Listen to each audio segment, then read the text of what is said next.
Dear students, today we'll start with fourth module, which includes two important concepts: user-defined functions and recursion, function recursion. So, what is the definition of a function? So, function is a group of statements that perform a specific task. So, in a function, we'll be having set of statements. Okay, and that set of statements will be writing some logic to perform a specific task. So there are two types of functions. So built-in function, or we call it as library function, and one more is user-defined functions. So what is built-in function? So built-in function or library function, which is provided by the C compilers. So here, these type of functions we are not writing, but they are already defined in the C compiler. User is not required to write it. So user is not writing anything about the detail about this function, but he's just making a call to that function. So for example, printf, scanf, okay, then we have power function, power function, square root function, square root function, okay, and yeah, coming to string functions like strlength function. So these are all built-in functions. These are all built-in functions, so which is already defined by the C compiler. We just need to make a call to that function. So to make use of this function, we have to use, or we have to define the header file stdio.io.h.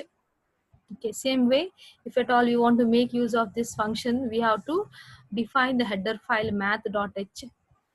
Okay, again, if at all you want to use a string function, then we have to make use of the header file string.h.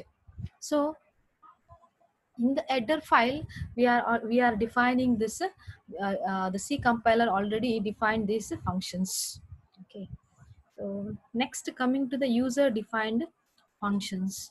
So these functions are written by the user.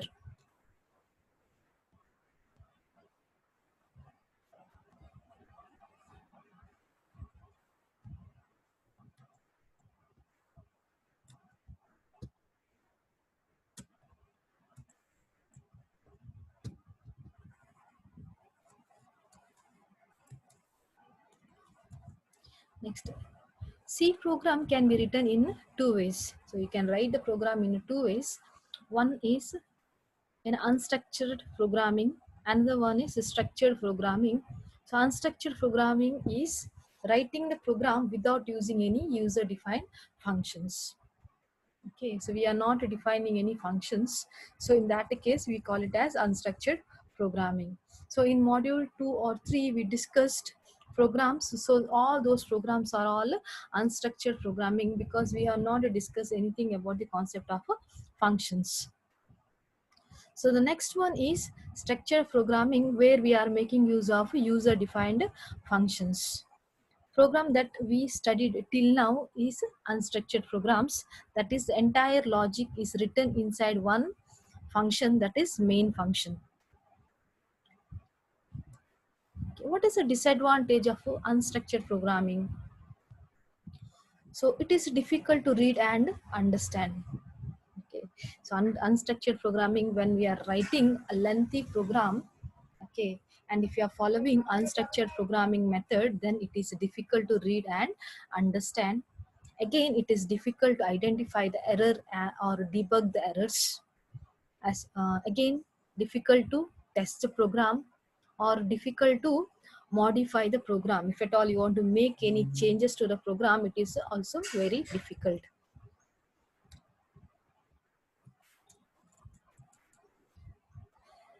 Next, this is one example for unstructured program to add two numbers without using user defined function. So this program we already discussed. To add two numbers, we have declared initialized two variables a and b with the value 10 and 20, a variable sum, and it will store the sum of 10 and 20 in the variable sum and display the value of sum. So this is an example for unstructured C program. So in the exam they may ask you explain unstructured and structured program with an example. So in that case you have to give one example for each.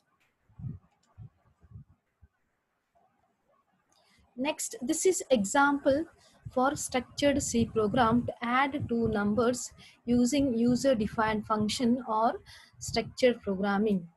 Okay. So here we have written a function. Okay, we have written a function with the name add. So there are more three important parts.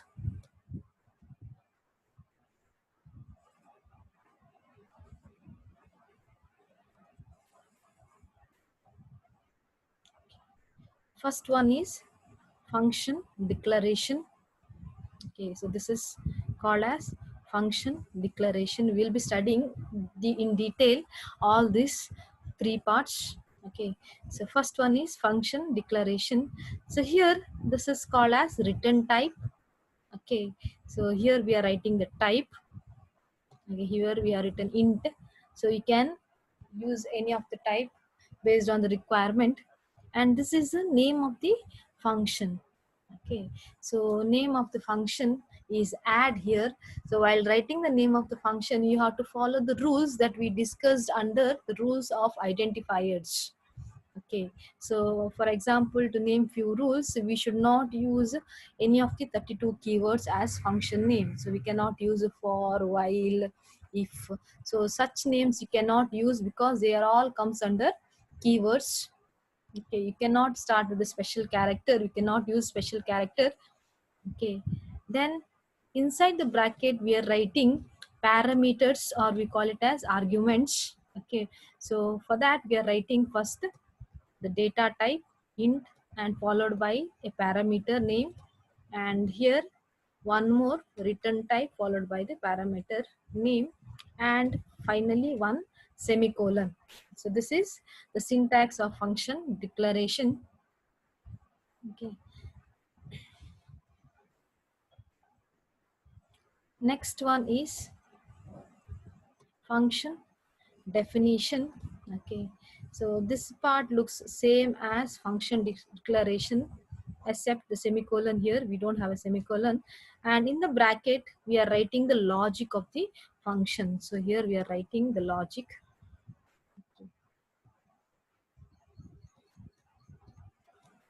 So here we have the entry point of our program, that is void main. So this is our entry point of the program, and here we have one more part that is called as a function call. So you can see here, how do you make a call to the function? We write the name of the function. Okay, so name of the function is add, and we pass two parameters a and b. Okay, so we pass two parameters. Okay, so whenever a compiler encounter this statement, okay, it will understand that it is a user defined function. So it is not a built-in function, it is a user defined function. Okay, so it will search. Okay, so it will search where is this user defined function definition. So the control goes to this part. Okay, so whenever the compiler encounter this line, so directly it will go to the function definition, execute this part of the code. Okay, and then after executing the part of the code, it assigns the result to this variable sum, and finally we are going to print the sum value. Okay, and here this function declaration is optional. Okay, it is optional.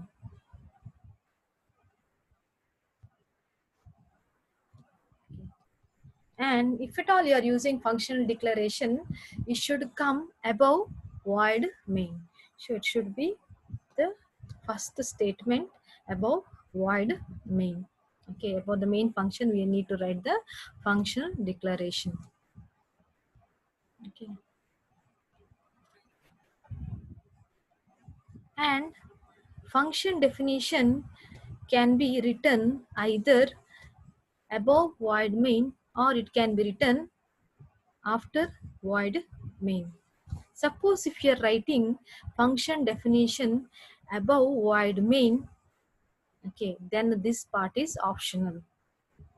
So function declaration is optional. You need not write this. Okay.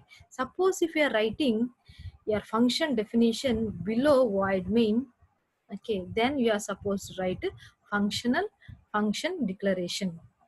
Okay, clear, right? So if at all you are writing function definition above main, then function declaration is not required. If you are writing function definition below void main, then function declaration is required. And in function definition, we have one more interesting concept, that is return statement.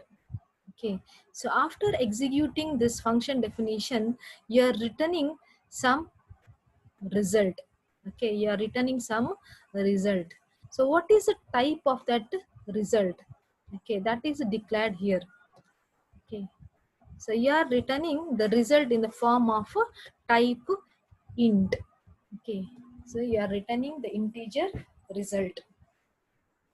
So we will discuss in detail about this program in later slides. Later slide. Okay, so just to summarize, there are three parts. One is function declaration, function definition, where you are writing the logic of the program, and one more is function call.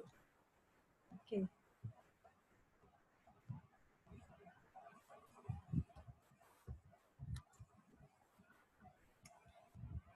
So now we'll discuss in detail the elements of user-defined functions. So in user-defined function, we'll be having three parts or three elements: function definition, function call, and function declaration. Okay. So coming to the function definition. So this is what we discussed just now.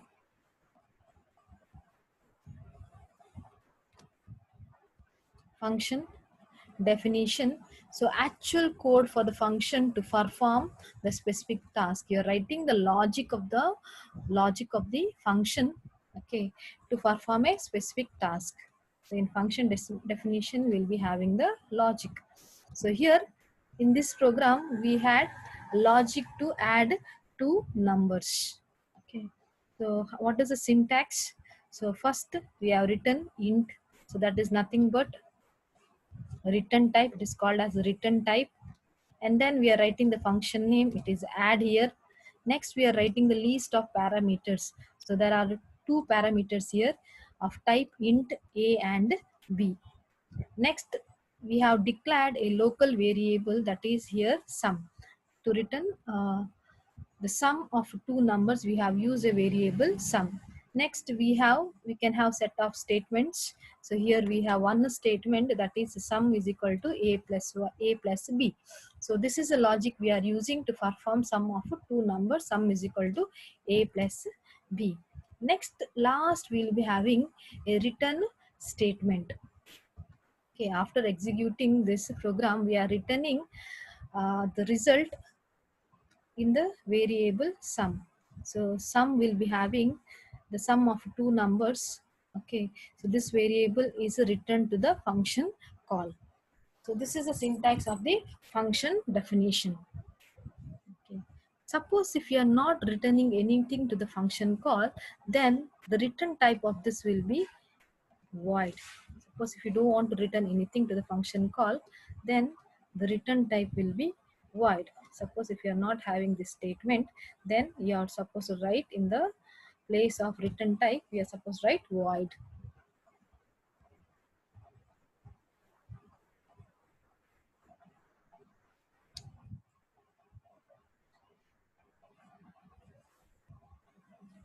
So return type, it's a data type of value that is returned or sent from the function. Okay. So suppose if you are returning, suppose if you are returning the result in the form of float. Okay, suppose if you are performing the sum of two floating point numbers, okay, then you'll be having float a comma float b, and this will be declared as float sum. Then the return type of this will be float. Here you are supposed to write float. So based on the requirement, you can write the return type. Function name is a name given to the function. Next one is a parameter list. The list containing the data type. So how will you write the parameter list? The data type and the name of the variable that has to be passed to the function. Next we have local variable declaration that declares the variable needed for the execution of the function. Next we have return statement, returns the value to the calling function.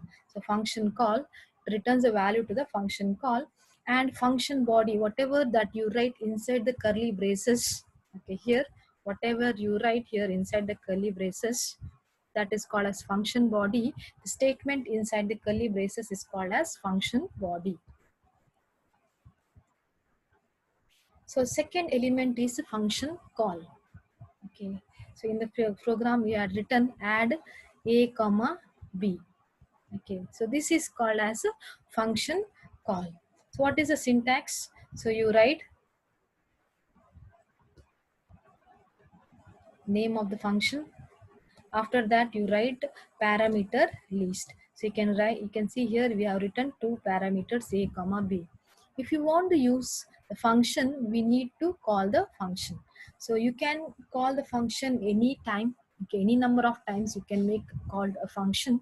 Okay, so if at all you want to make a call to the function, you need to specify something like this. Okay, name of the function followed by the list of parameters. A function can be called by specifying its function name followed by list of parameter enclosed in parentheses separated by commas. Okay, this is a function call. So add is the name of the function and a and b are the parameters.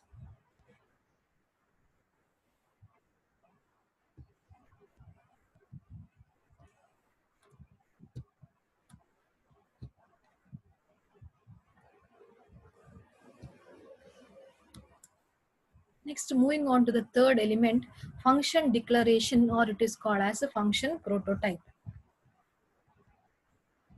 Okay. So the function need to be declared before calling the function. So before making a call to the function, we have to declare the function. So as we declare the variables, okay, before initializing a variable, we need to declare the variables, correct? The same way we need to declare the function. So function declaration consists of these four parts. Okay, what are the parts? First, it will have the return type, name of the function, a list of parameter, and the last, this is very important, semicolon. It had to, function declaration need to be terminated with a semicolon. So here it is int, name of the function is add, list of the parameters are int a comma int b. The function declaration is not compulsory. As I already said, it is not compulsory if a function definition is written before calling that function. So if you are writing the function definition before calling that function, this function declaration is not necessary.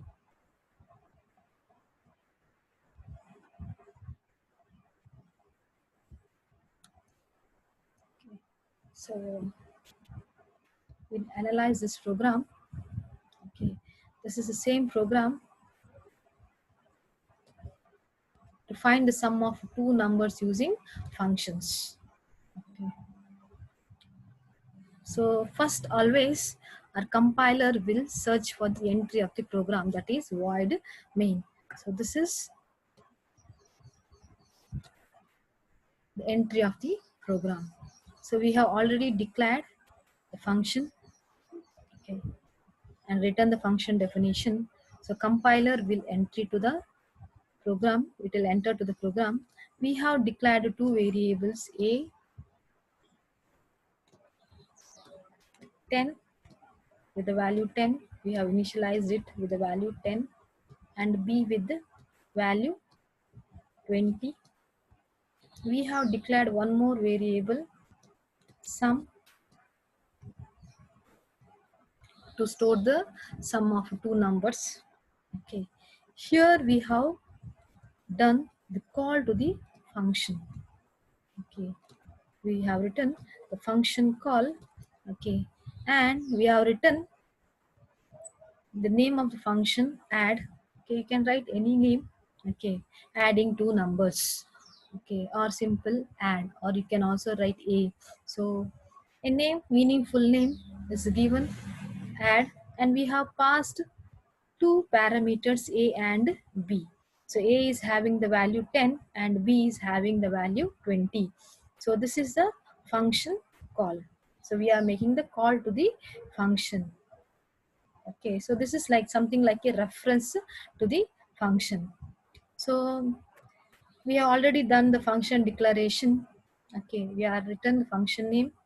Okay, we are passing two parameters of integer type, correct, right? It is of integer type, int a, comma, int b. Okay, and this function, okay, after executing this function, we want the result in terms of integer. Okay, that is why we have written the data type int here.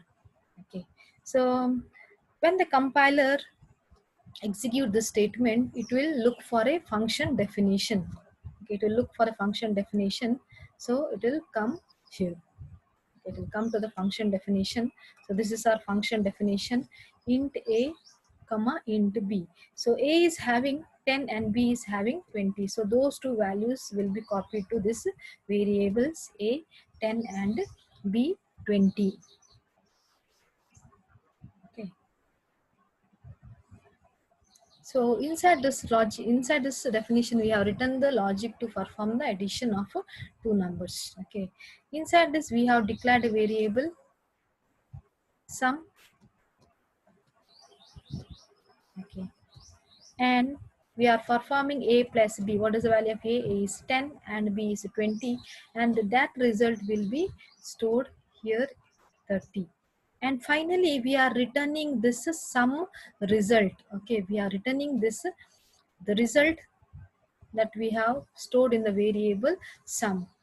Okay, so when the compiler encountered this return statement, it returns the control to the function call. Okay, it returns the result to the function call, and finally that result will be stored in the variable sum. Okay, whatever the result that we are getting, okay, that is the sum that will be stored in the variable sum. And finally print the result. So we are storing the value here 30. Okay, and finally print the sum is, what is the value that is stored in sum? It is 30. So sum is 30. So this is how the execution of the program takes. So this is a program we have written with the help of a user defined function add.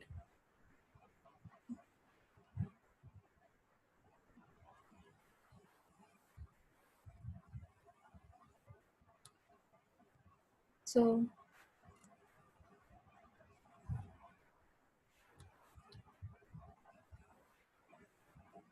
coming to the categories of function or types of function based on the parameters or written values.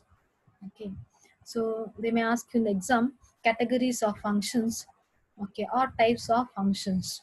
So there are four types of functions: functions with no arguments and no written values, the functions with arguments with no written values, functions with no arguments and written value. Fourth one is function with argument but written value. Okay. So first we'll discuss the first one, the function with no arguments and no written value. Okay. So here we are not passing any argument. Okay, so argument is nothing but the another name that we are giving for parameter. Okay, So parameter, or we call it as arguments, function with no arguments or no return value. Okay. So function is called without passing any argument or parameter to the function. Okay, function will perform specific task. After performing specific task, the function will not return any value to the calling function. So return type is void. Okay, suppose if you're not returning any value, then the return type should be void, since it doesn't return any value. Okay, so there is an example. Okay, even in the exam, if they ask this question, you're supposed to write some explanation along with the program. Okay, so here we have the entry point of the program. Okay, and you can see here in this program we have not written the function declaration, because the function definition, this is function definition, comes before the calling function call or main.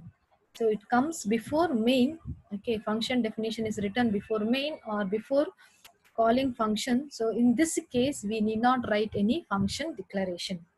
Okay, so we will go to the entry point of the program. In the entry point of the program, we have declared a function call. We are making a call to the function, and the name of the function is add. Name of the function is add, and there is no parameter or no argument is fast. Okay, we are not passing any argument or parameter. Okay, so when the compiler encounter this statement, it will look for the function definition. So directly it will go to the function definition. So since we are not passing any argument or parameter, we don't have any list of parameters here or list of arguments. Okay, and here there is no return type. If you don't have any return type, you are not returning anything. Okay, we are not returning anything to the calling function after executing this function. Okay, so you don't have any return statement here. So if you don't have any return statement here, so in that case you have supposed write here void. Okay, void means nothing. Okay, the meaning of void is nothing. We are not returning anything to the calling function. So the execution of the program starts. So you'll enter to the function definition add. Here itself we are writing the logic to add the number and to print the result. Okay, here itself we have declared two numbers 10 and 20. Here we are having the variable sum. Perform the sum of 10 and 20, store the result in sum, print the result. That's it. Okay, so we'll be displaying sum is 30. Okay, after executing this function definition, the program terminates.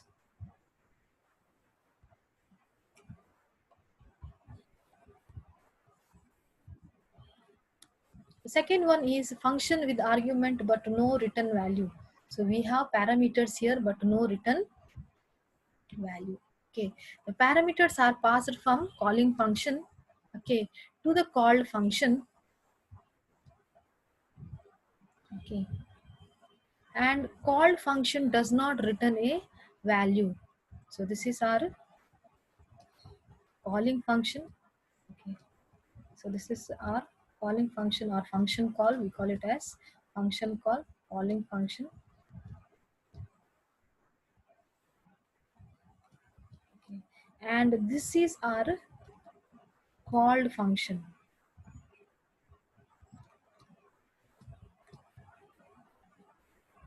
Okay, call function does not return a value. So here the call function does not return a value. We don't have any return statement here. You can see here there is no return statement. That is why we are writing the return type as void. So it just performs the specified action. The return type is void since it doesn't return any value. So here we have an example. So you can see here the return type is void, but we are passing argument or parameter. So we are passing here, the calling function is passing two parameter or argument. The name of the function is add. So we are passing the value 10 and 20. Okay, 10 and 20, the function definition. So that value will be stored in the variable here, 10 and 20 will be copied to this two variable. Then it will perform sum, and it will display the result 30. Okay, so we are not returning anything to the calling function. Okay, that is why we are writing here return type as void. Okay.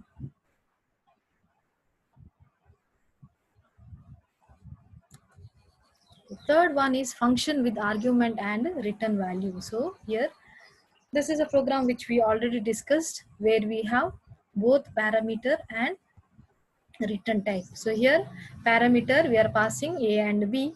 Okay, two parameters are passed, and the return type, we have the return statement here, and the return type, the result is of type integer. So that is why we are specifying the return type as int here. Okay. And the fourth one is function with no argument or no return type. So no,